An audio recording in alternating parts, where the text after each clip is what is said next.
Bob, given what you've been saying, what is the purpose of our playing here? What are we here for? Well, that's absurdly easy. And I say absurd because it's so apparent once you begin to look at it with what I call a different overview, from another perspective. Look at it. It's best described as you come here as a vortex of energy, and I might add as an alien to this Earth life system. You don't belong here, so you try to change it. Humans try to change it. They don't like the way trees are planted, so they plant them in rows when this system says do it this way, and they want it a nice straight. That's typical of humankind. But why do we come to this thing we call the Earth and live on Earth and be human? Very, very fascinating but obvious answer. And the more you look at it, the more obvious it becomes to you. And that is that you came here to learn. Now, what did you come to learn? These are nice, neat questions.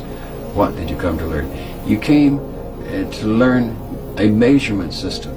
This is a system of opposites, of polarities, and we quickly give them labels like positive and negative, good, bad, these kinds of things. We learn this measurement system, very important. We learn it, the system of measurement, and a great system of measurement that we learn is pain, pleasure.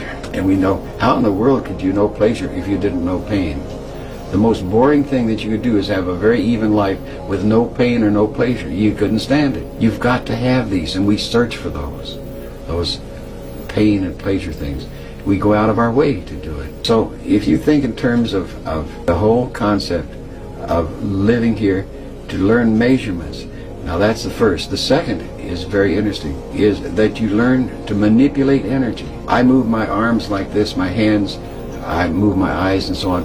I'm manipulating energy to do that. That's a use of 5 or 6 types of energy that let me move my arm.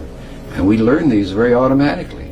And I can tell you from deep personal experience that that simple ability that we take so much for granted of learning to manipulate energy is incredibly valuable in other energy systems. You'd be amazed how much value that we think are ordinary things. Keeping your balance, for example. We automatically learn how to stay balanced.